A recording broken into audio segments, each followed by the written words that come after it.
So welcome everybody. I'm glad you're back. I'm glad we did not scare too many of you away with last week's class.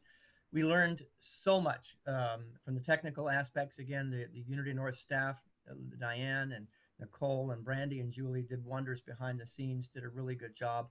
And we learned a lot. I learned a lot. First thing you'll notice is I don't have a rocking chair today, so I won't be rocking nearly as much today. Um, and you're going to get a lot more time to talk today. But right now, let's go ahead and wherever we are, whatever we happen to be doing, let's come to a place of consciousness. Let's come to a place of peace and awareness. Take a deep breath with me.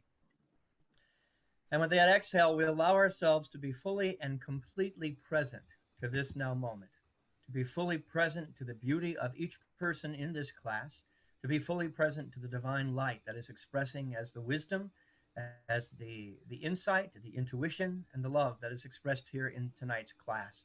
We are grateful for all that is shared, for all that is learned, and for all that we become in the learning process. So this night is God blessed, God ordained, God manifested in every possible way, and we are grateful we move forward in that consciousness, in that truth, in that expectation, and in that experience. For this and so much more, we say thank you, infinite presence, doing business as all these people. Amen, amen, and amen. Let's see if somebody wants to get in. Okay, so once again, welcome everybody. I want to get start right out of the gate with a review of last week. We have a few people that are joining us for the first time, and I got some good feedback that there was some pretty meaty stuff to deal with last week, and I want to just give a brief review. So I'm going to start sharing my screen. There we go. Let me see if you can all see. Just to review, this is what this class is about. And you can read along with me if you want. This class is about finding ways to grow and develop ourselves by using life's challenges to access untapped skills, talents, wisdom, and information that help us move towards a higher destination on the other side of the experience. This came directly from the definitions of the words difficulty, the word thriving, and the words thriving through difficulty. So this is exactly what this class is about. If ever you are wondering when we're on our ride where we're going, all roads lead back to this statement right here. I want to run through a review of everything that we talked about last week in our 2-hour session. And this is important because this will be part of the foundation of everything we're going to talk about tonight. First and foremost, that every experience has the potential to be a holy encounter. God is never absent. God is an omnipresent reality. God as life itself. We cannot be separate from that which is expressing at the point of us. And so no matter how dark or light a situation may be, the potential to have it be a God experience, a sacred experience, is always, always present. If we're not experiencing God, we like to say, guess who moved? We need to move in consciousness, move into truth, to put ourselves back into congruity with the possibility of a God, a sacred, and a holy encounter. In order to do that, we need to be willing to feel. This is a class where it is safe to express and to feel that which is up within the field for us to transform. That means we need to be teachable. That means we are here to learn, to set aside that we know everything and be malleable, flexible, and open to learning something new, and maybe even looking at old tools in a new way, or putting old tools down that we can be open and receptive to learning new ones. That means being willing to change at depth.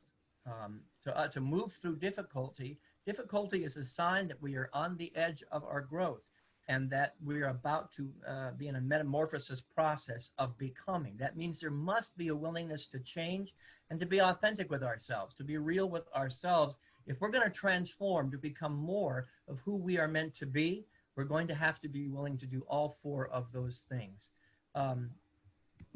Reactions to situations. When we're in a difficult situation, dark situation, a painful one, very rarely is it based upon what's actually happening in the moment. There's a belief system. I said the word operating system last week. And we all have an operating system. Some people would call that the subconscious mind, a collection of beliefs, a collection of experiences where we made up our mind about something. And that's what's driving the life or driving the bus. And oftentimes when we're in a situation that feels difficult, It's that subconscious patterns that take over the operating system. So we're looking at getting real with ourselves. What is the system that's working? Do we want to keep it or do we want to change it? Change is going to require us to be very conscious and to be very present with beginner's eyes, beginner's ears to hear for the first time, a beginner's mind, and a heart that says, I'm willing to be an old dog that's learning a new trick. I'm willing to be a spiritual being that is willing to stretch and to grow and to play in the realm of becoming as opposed to having it all together. Because if we just say we've got all the answers, the operating system that we have is as far as we're ever going to grow. So we're going to confront our operating systems, our belief systems, or perhaps a core wound. Somewhere between a stimulus and a story is the possibility of interrupting that pattern. We notice I'm having a reaction to something and I've made up a story about that something. That's coming directly from the operating system. And we've talked a little bit about breath and listening and asking good questions as a few of the tools. A few of you shared a couple more tools that you can maybe share again in our first breakout session in just a second. The quality of the experience will be determined by the quality of the questions that you are asking. And so a basic foundational principle to my spiritual path will always be ask better questions. And you guys came up with some really good questions, like, what is mine to learn here? How can I grow through this? What about me is wanting attention? How can this work out for the best? How can this be something that's holy and sacred? All those questions give us access to a higher power than just our limited belief system of why is this happening to me? That's not a good question. Why is it difficult? Not a good question.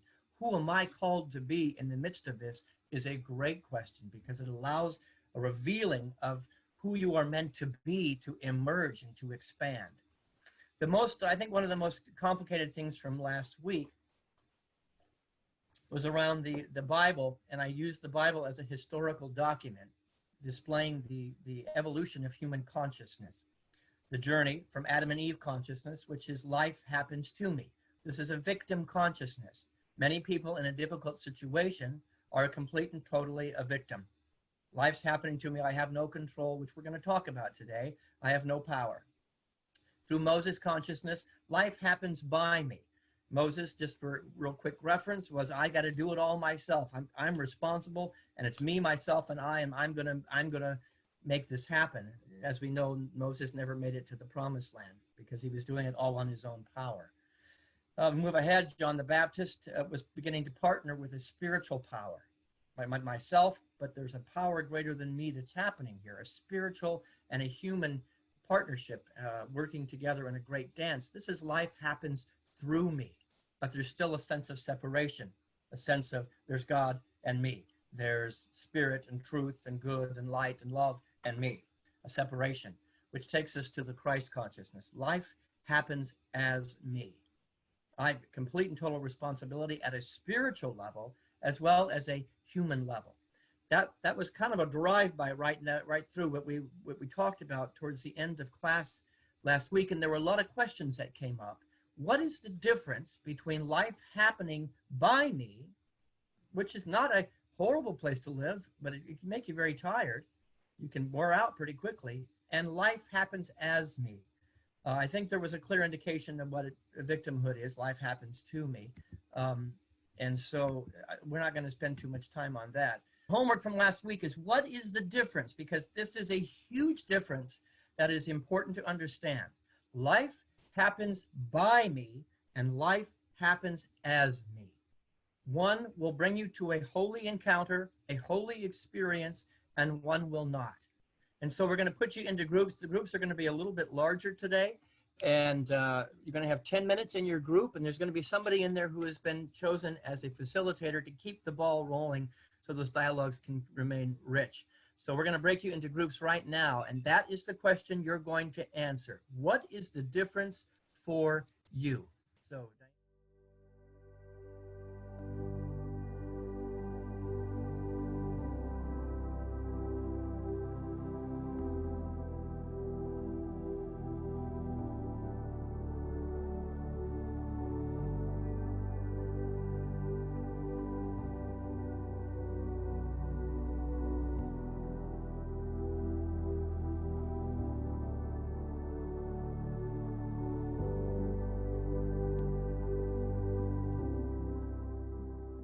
Is there anybody who would like to share based on what you heard in your group? Just put your hand up, and Diane will unmute your microphone so you can share with the group a distinct difference that you got in the between life happening by you and as you. Anybody got their hand up?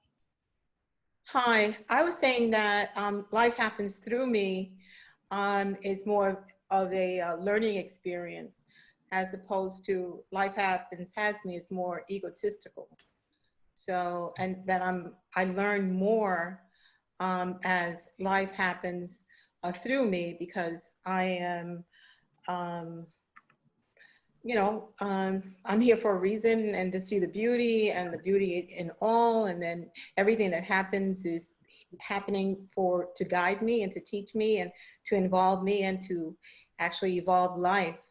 So, and it's happening to teach me a lesson, has within, so without, and it's happening globally for all our individual collective evolution. I appreciate that, Shirley, and that speaks loudly to a consciousness that's willing to change, to shift, to evolve, to grow, and to learn. So that's a very positive thing. Now, it brings up a question, though. Is it egotistical to follow the master teacher Jesus, who said to follow me, who claimed the Father and I are one?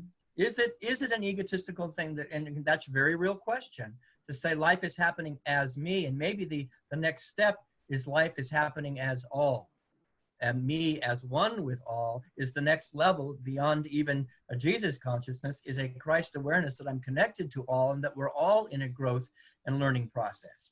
There's no wrong answer here. So Shirley, thanks for getting that ball rolling. Anybody else want to put their hand up and share? Anybody? Wave. I see Lorelei's hand is up, waving. And I saw Hope. Yeah, and Susie okay. and Hope, feel free to jump in here because we went all over the board with this. From by me feeling like there's control and maybe lack of trust, and as me knowing that I and the Father, I am one with God, and a certain trust. But then we got kind of stuck on what's the difference between through me and as me.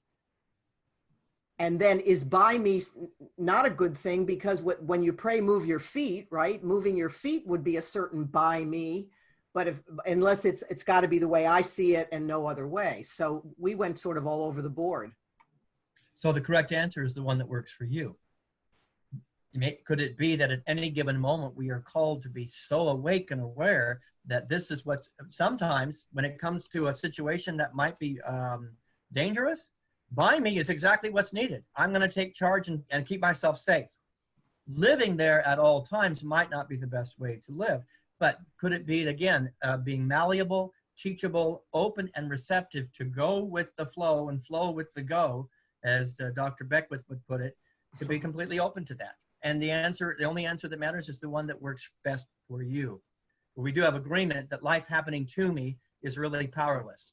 Life happening to me doesn't work and keeps you in a perpetual state of victimhood. One more hand. That through me was more powerful for me than the other options we had, because with through me, I could really feel that I'm working, with God. So I would just ask you to consider then, again, by the unity teaching, it seems that we really like through me. I like being in a place of through me, but my teachers have taught me that through me still constitutes a piece of duality. There is good and me. There is spirit and me. There's the Christ and me.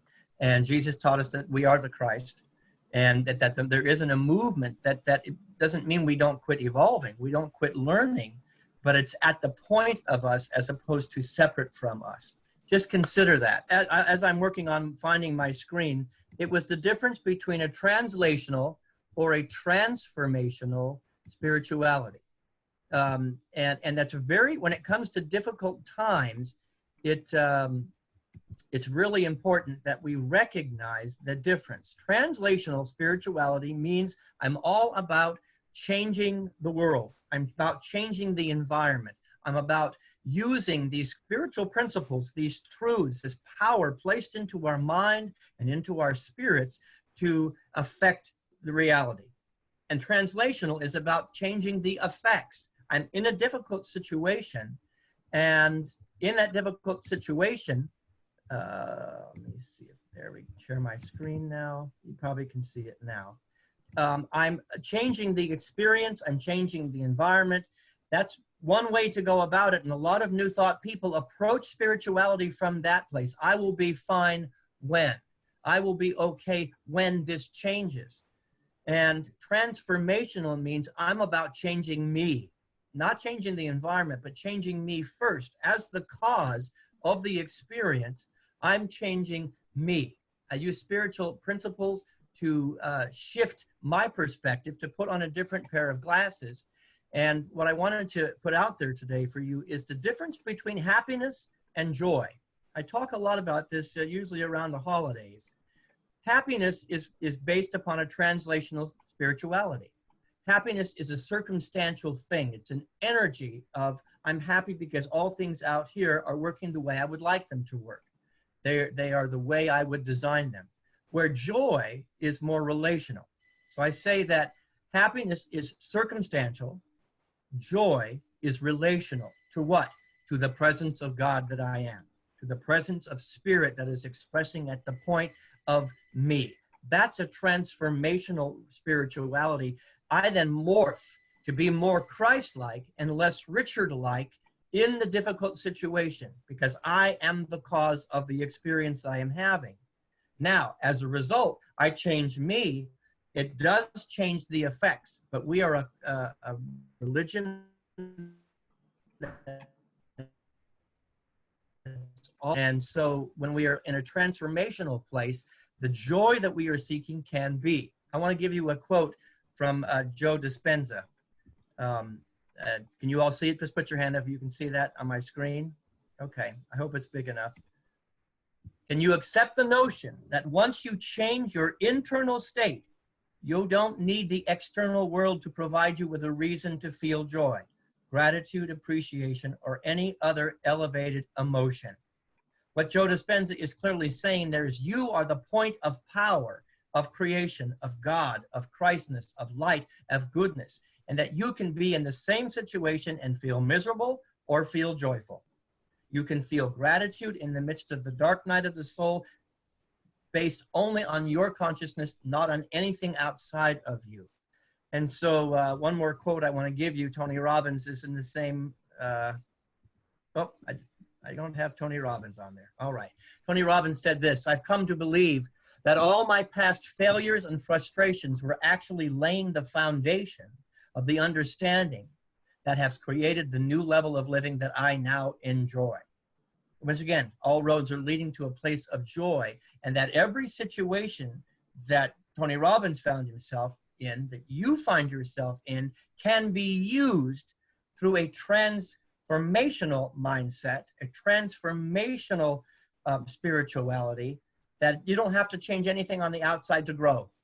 You don't have to have that person act differently for you to grow by the way they are behaving.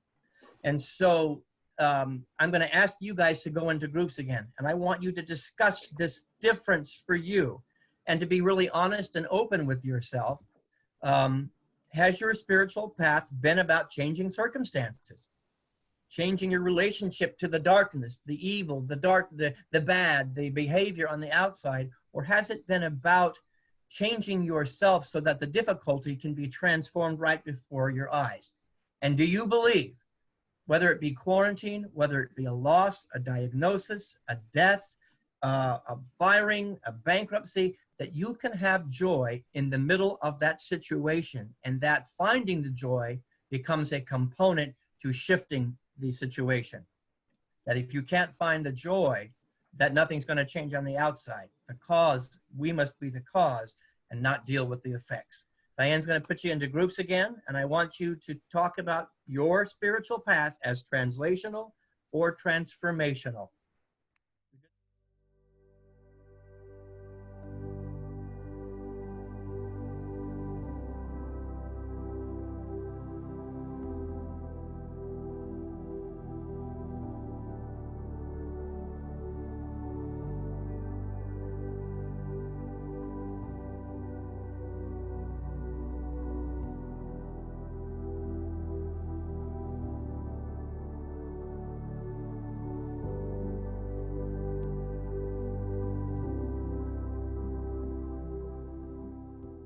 let's move our conversation to a word that comes up a lot at Unity North. But we each have a basic belief system about three things, and we're going to talk tonight about control, about uncertainty, and about failure. Each of us has a basic core belief system about all of these three words. Some of it is founded in firsthand experience. You were controlled as a child, or you were completely out of control as a child, or as a 20-year-old, as a 30-year-old. No matter the underlying cause, there is an effect. Our life is an effect of our relationship, and we're going to start with control. We use effects as evidence. When we see things in our life, they are nothing more than evidence to take us back, the prodigal son, to take back to the root so that we can pull up the root and change the root so that the plant will then change. When difficult times show up, inevitably, I'm going to just own out of the gate that my control issues are right out of the gate, right there in front of me. When Unity North has been an incredible teacher for me about how much I think I'm evolved when it comes to control, but when things start to fall apart, I want to grab the reins away from everybody. And again, it's a buy me kind of an attitude. By God, I'm going to save this ship. By God, I'm going to turn this ship around. By God, I'm going to keep this ship afloat. My relationship to control will be showing up in my well-being as a leader, but it has shown up also in the well-being of the community. My ability to let go and let God, as Shirley talked about, that's going to come right face to face. Can I let go and let a higher power? Or do I immediately go to, I'm going to be the one who changes the circumstances of this church? And that's not a horrible thing to do. But boy, will it give you a lot more gray hair, and it's going to wear your body out pretty quickly, and it's going to wear out your leadership. For a long time, Unity North was a staff-driven environment, and I had a lot of very tired people on the edge of burnout, but we were controlling things. And when we began to let a higher power take over, to let go of control, to release and let God, life got a lot better, and as a result, we got a lot more prosperous. So here are some typical responses. Let me see if I can pull up some typical responses to control. You might recognize yourself in some of these. This is what I've just noticed. I must have control of the situation at all costs. This is a mindset that says life happens by me. By God, I'm in charge. I run from control, and I don't want any responsibility for maintaining it. So we've got a fight and a flight going on here. The first one, I'm fighting. I'm taking over. I'm a bulldozer. I'm a bull in the china shop. The second one, I'm running from it. The reptilian mind is telling me to run like crazy to protect myself. I don't want any responsibility for maintaining it. This is a typical reaction that happens. I resent those who have it. This is a really, really big one, because there are a lot of people in this world that will throw mud at those that have the reins at any given moment. That's a problem that you have with control, probably because you were controlled by somebody at a younger age. You allowed that to happen, and you began to develop a resentment about anybody who was in a leadership role. That is rampant in this world. The person's in charge, great, let me throw mud and criticize them. This is a reaction that happens.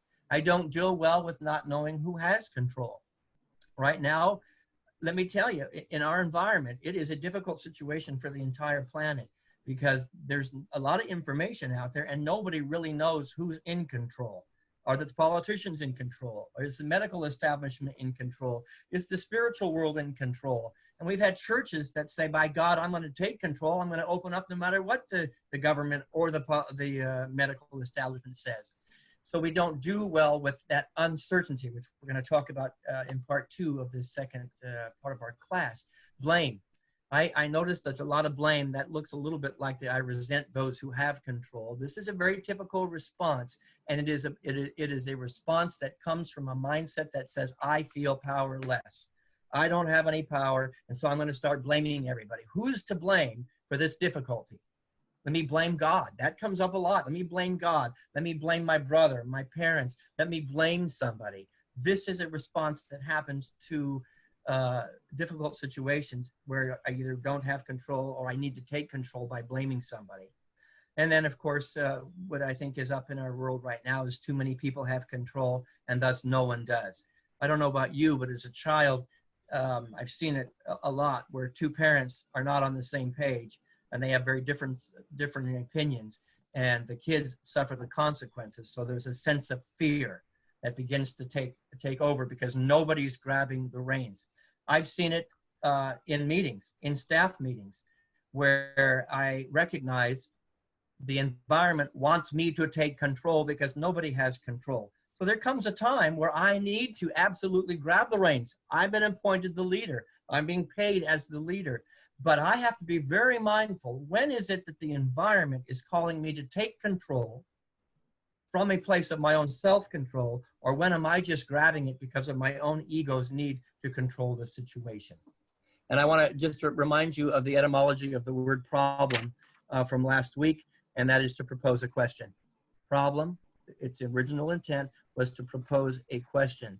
And so we're going to propose a question now for you guys to go into your group with. When you think about your relationship to control, these are the questions I want you to consider. What is the root of your reaction when it comes to somebody grabbing control or something being out of control? That core belief system, that core wound, that core experience that made you react the way you're reacting. And is it possible to be out of control and still be in control? And I ask that question because it's a great spiritual paradox I want you to consider. I look at the game changers throughout history. Let's look at the spiritual people like Jesus and Buddha. They had no control. Yeah, they had all the control. They changed the face of the planet by not having control. Gandhi, Martin Luther King Jr. did not have control at the time, but he had all the self-control to change the face of the planet. Someone like Nelson Mandela had no control, but ended up changing the face of South Africa. The environment was shifted in a positive way by somebody who didn't necessarily have control of the environment, but had control of themselves. So what are the benefits? Are there benefits to being out of control? Let's just get real with each other. I can blame somebody else when the thing doesn't go right. Somebody else has got control. It's their fault. That might be a benefit that you work with at the subconscious level. And what attributes, principles, and qualities must we access when things seem out of control? I'm asking you to have new eyes, new ears, a beginner's heart. What do you have to access within your heart when you notice a reaction coming up about control? We're going to take that into our next session.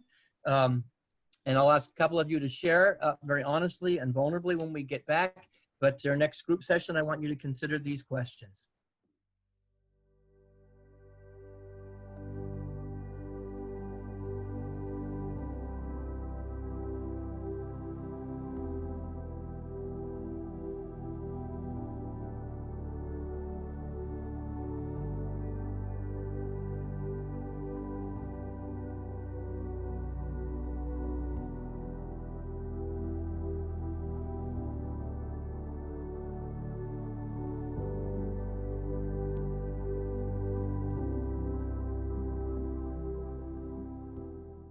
Okay, welcome back, everybody. I think I'm back on here.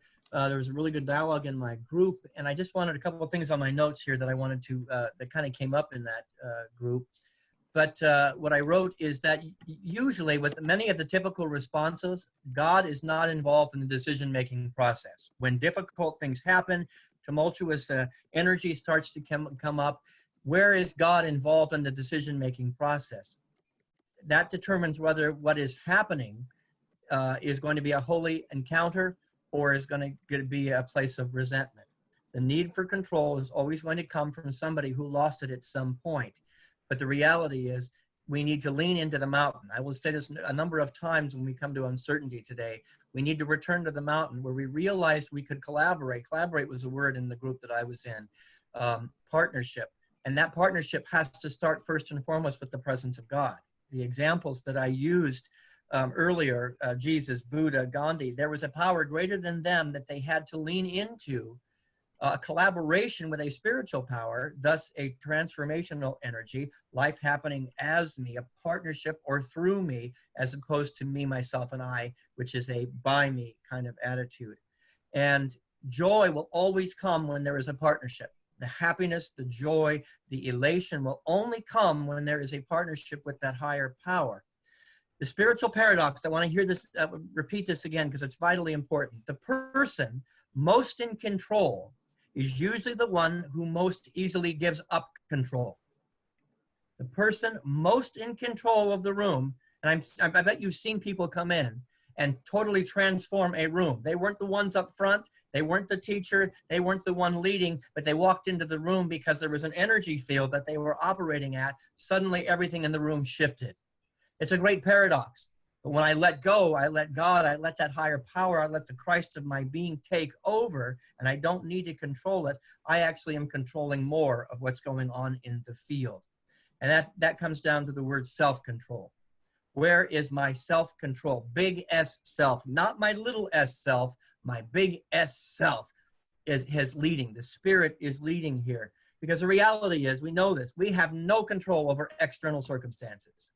We can delude ourselves that I can change everything out here, and it's a quick road to suffering.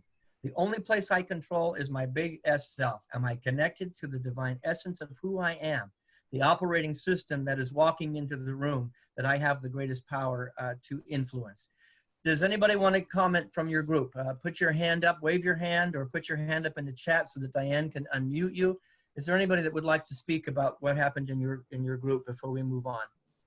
One of the things, our group really had a good conversation about what happens when you let go of control, and or never really had control. We came up with the word surrender, and I think that's an important word to pick up on, because so many times when we surrender the idea of control, it leaves way for divine mind to come through and create a greater result, a greater good, because we're letting go of outcome, we're letting go of how it's supposed to be, and being able to absolutely come up with a better idea or a better result, because nobody in the group had a control. And one person said that this was a great way for letting imagination, the power of imagination, come through. That when you were able to let go of control, you were able to have a greater power of imagination, and that became something that was a greater result. So what do we have to confront, everybody? When I'm hearing it over and over, the theme is I have to let go of control to get control. I have to let go in order for the greater essence of me to emerge, whether it be our imagination, our wisdom, our intuition, 1,000 things.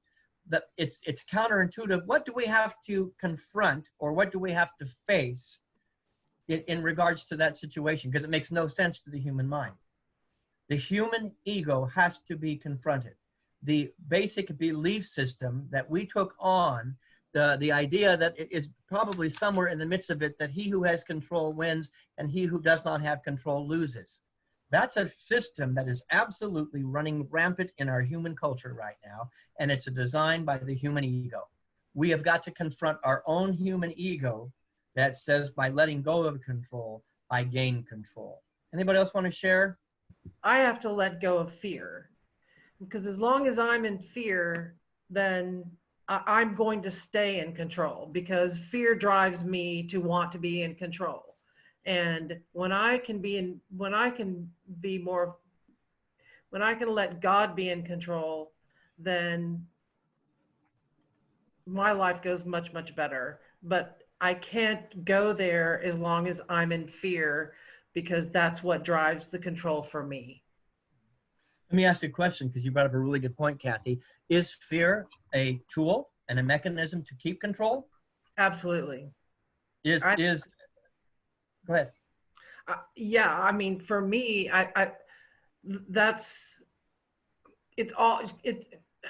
don't know how to describe it for me, because it's all about whether, when you're in fear, then you don't have control over anything. So if you're constantly trying to not be in fear, then you're trying to control everything. But you have to have faith to let God take over.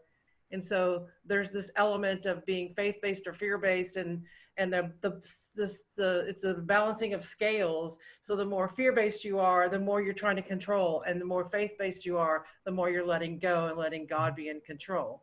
And so that's my tool of thinking about control, because I'm much happier when I'm not in control. And so, but I Is have to it that have enough faith. is it that you're more joyful or you're happier? Because I want to clear the distinction. Well, that's a good question. I don't know the difference. Yeah. So joyful is happiness is circumstantial, and joyful is relational. But let me, because you bring up a good point. I have used fear. This is true confessions. I have used fear of what might happen in the environment to control the environment. So I am controlling an external reality by my chicken with a head cut off in the situation. What if this happens? What if that happens? I'm manipulating the room. The out of control is happening on the inside. There is no control because fear is dominating. The same way that the mindset of life happens to me. Anybody know anybody who ever used their victimhood to control the room? A person with a victim consciousness can come in and totally shift the energy. It's a great paradox again, because it looks like they're controlling the room, but only to the degree that we are supporting that victim consciousness. Fear, negative attitudes can maintain a sense of control, but only if the room is willing to cooperate with it. With a group of people I have self-control, I will not be pulled into the drama. If I'm lost in a burning house, I don't want a bellowing, scattered drama queen like my fearful mind leading the way. I love that. We get to get really real, look into the mirror and go, what's driving my need to control, my need to grab the old bar, to go back because I know the comfortable, and to grab at anything that happens to come my way is the next bar. So whatever the difficulty might be in your life, your house is on fire and you have not the slightest idea where the next good is going to be. Can that be a holy encounter? I'm saying that is the holiest of holy encounters in that moment. Not knowing. Giving up complete and total control. That is where the face of God will emerge, where you will touch the hem of the garment, but you've got to confront where you are out of congruity with spiritual truth.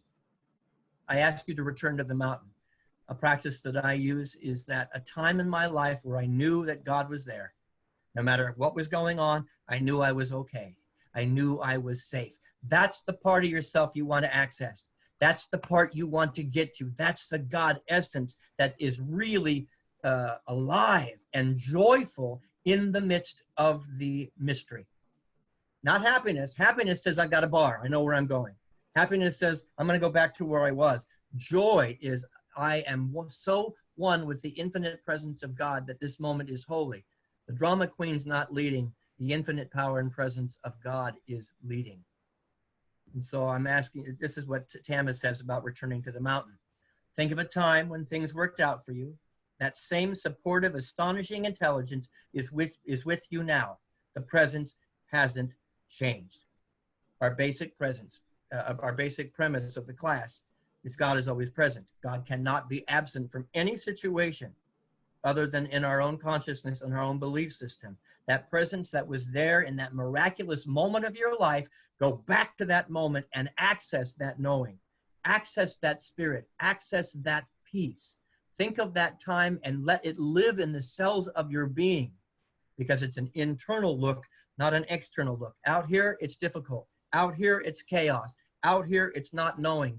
In here, the Father and I are one, and your Christ can emerge. We know, and we teach from biblical teachings, if God is for you, nothing can be against you. That everything will work in your favor. But the drama queen that happens during uncertain times, Peter Breeze told a story once that I just love. It's the guy sitting at the red light. He's on his way to work, and he's hitting every red light on the way to get to work, and he begins to let the drama queen take over. And this is a silly example, but he says, oh my gosh, if I hit one more red light, I'm going to be late for work. And if I'm late for work, they're going to fire me, and I won't have a job. All because of this red light, I'm going to get fired, and I won't have any money, so I won't be able to feed my children. And my children are going to starve, and then the social services agency is going to come in and take my kids away from me. And then they're going to put me in jail, all because I'm at a red light. Most of what's happening in life is like a red light, and the drama queen takes over because we're not okay with not being able to control, make it turn green? Could it be that the not knowing, that the hanging between the bars, the red light, the pause, the breath is the exact moment of mystery and not knowing that is necessary for your transformation and not the end of the world? And so these are the practices I'm going to ask you to consider. These are the 3 strategies that I think are vitally important to hanging there and being okay with the mystery and the uncertainty. Do whatever it takes to discover, connect, and deepen your relationship to your inspired self, the part of you that has performed miracles. Every one of you has evidence in your life of a time when you accessed something within yourself that you didn't know was there. A power, a good, a light, a Christ, a Buddha nature, a spirit, whatever it was. You have evidence. Go back and gather that evidence and bring it into the current difficult situation. That's changing the story, it's changing the wound, and it's defining yourself by the empowered, beautiful being of light that you are. Number 2, do whatever it takes to gather evidence of what is working. The drama queen will look around and say, it's hot, I'm in hell, and I'm dying. The drama queen will say, this red light is going to put me in jail and my kids are going to die. The drama queen will say, see, nothing ever works out. The part of you that is holy, that is sacred, will see everything as an opportunity for growth, as an opportunity to shine, as an opportunity to be, as an opportunity to be the magnificent soul that you were created in and after. And then 3, do whatever it takes to hear God's guidance.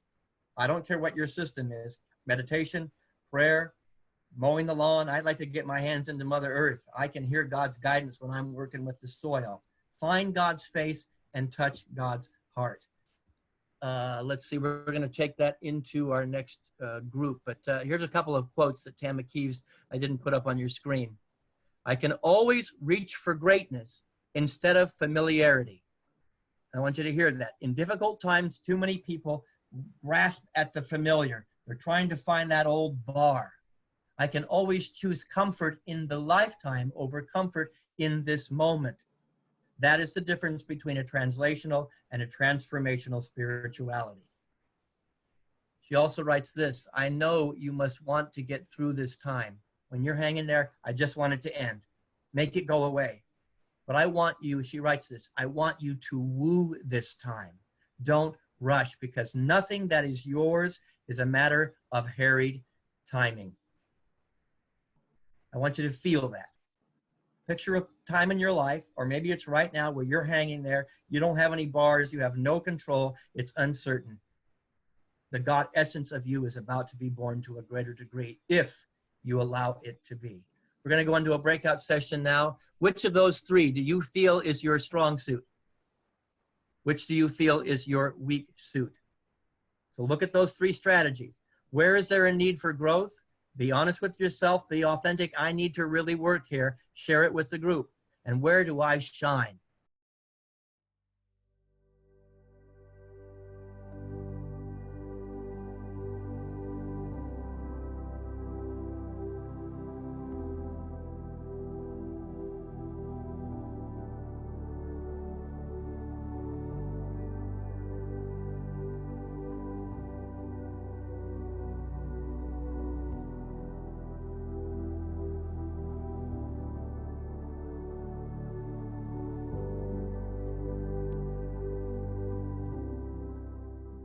Is there anybody that would like to share as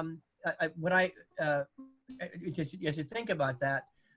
My group was really, really good at being the grateful people that were able to see the good around them, to gather evidence in the now moment. And we talked a little bit about number 3 strategy, and I appreciate Vern's thoughts about that, a spiritual bank account. That our ability to rely on God, to touch the face of God, is because we've rehearsed it. Before the difficulty shows up, we've got a bank account to go into, to withdraw from.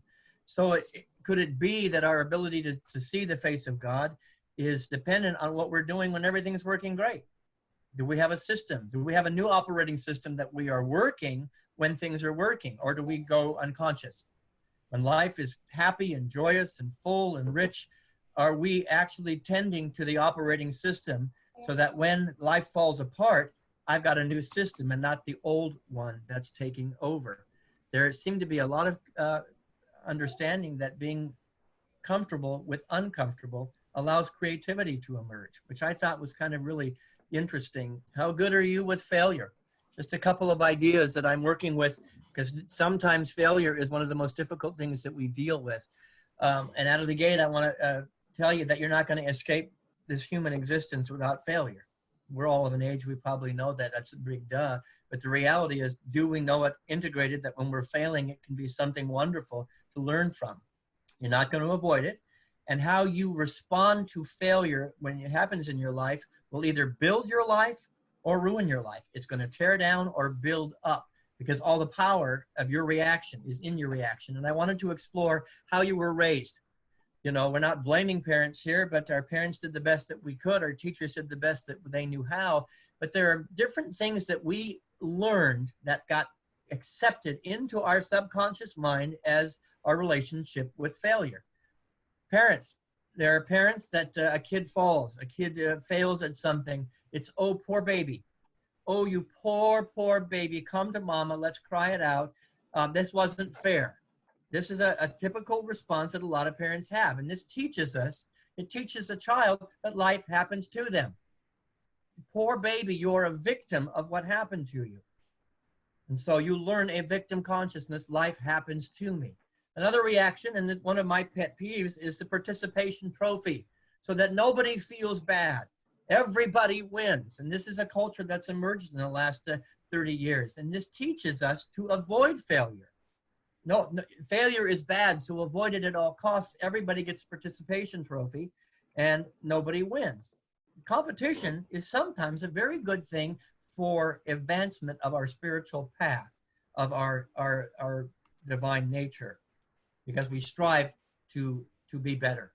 And if we have participation trophies, we've learned that failure is just a bad thing, and so we avoid it at all costs. Number 3, there are those parents that taught us at one point, get over it. You want something to cry about? I'll give you something to cry about. Suck it up. You blew it, and that's all there is to it. You're an F-up. There are people that treat failure that direction, and that is teaching us to not feel. And we clearly understand that transformation is going to happen. We've got to feel what we're feeling. It doesn't feel good to fail, but does the feeling itself lead us to being more of ourselves? Lead us to being willing to feel it, being willing to know that it doesn't feel good, and then be willing to pick ourselves up, dust ourselves off, and start all over again, a wiser being, a more connected being. Failure isn't bad. Failure is absolutely necessary. The book of Proverbs says this, Proverbs, for the righteous falls 7 times and rises again. 7 is the number of completion. Is there a necessary number of completion of failures before the lesson is integrated? I'm now the new being. A new operating system has come. It could be that failure is the very method by which we advance. Japanese proverb says, fall 7 times, get up 8. Plain and simple. It's not how many times you fail. It's not how many times you fall. It's how many times you get back up. Abraham Lincoln, clear example that I like to use when it comes to failure. Abraham Lincoln lost 8 elections.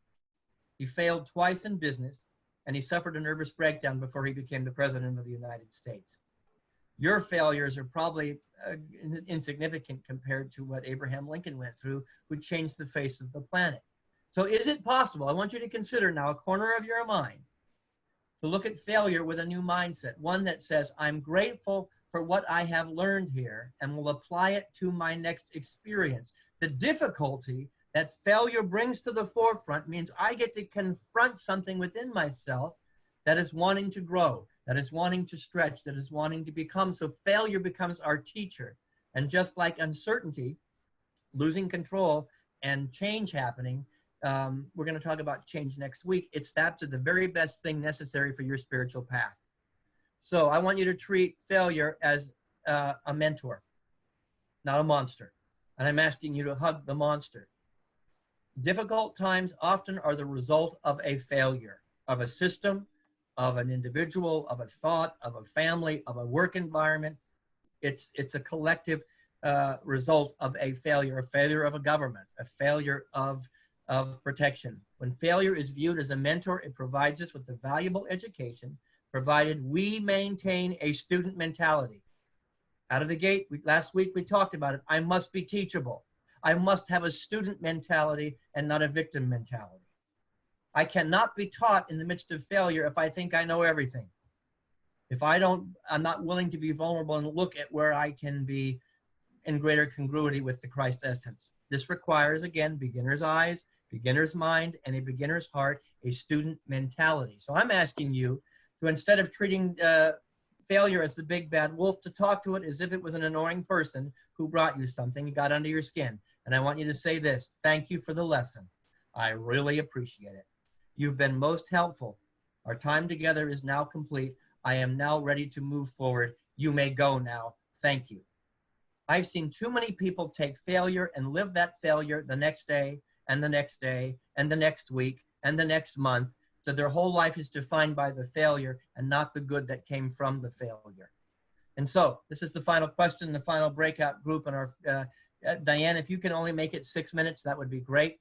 I want to be mindful of our time. What were you taught about failure? What do you currently believe about failure? And share maybe a quick story in your life where failure was instrumental to you being the person that you are today. All right, break into your groups for 6 minutes. We'll see you on the other side and then we'll end.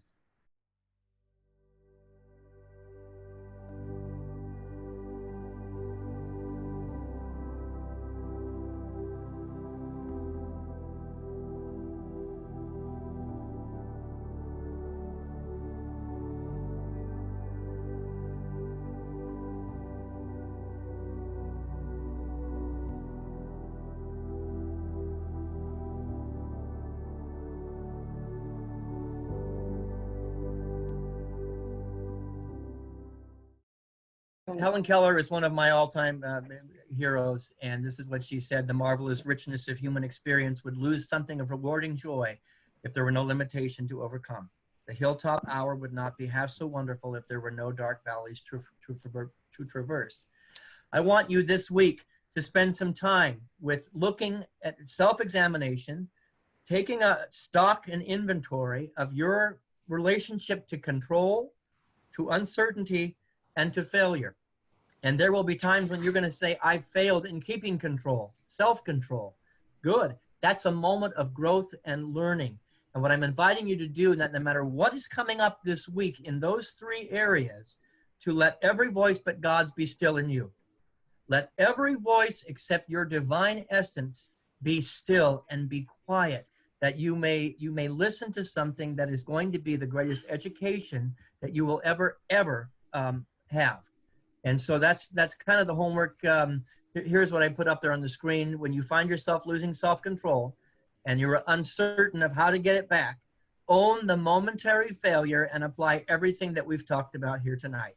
And then bring it back for dialogue next week when we talk about change and we talk about conflict. Those are the 2 topics we're going to discuss next week. Again, this topic, this whole class is about difficulty in its many faces and its many forms, and the way that difficulty in its many faces and forms causes us to find the face of God in God's many forms, not the least of which is your face, as you allow yourself to be teachable. Jenny, will you do a closing prayer for us? Sure. Let's just kind of relax our shoulders, relax our back, and breathe in. And as we let go in the out breath, just let go of control.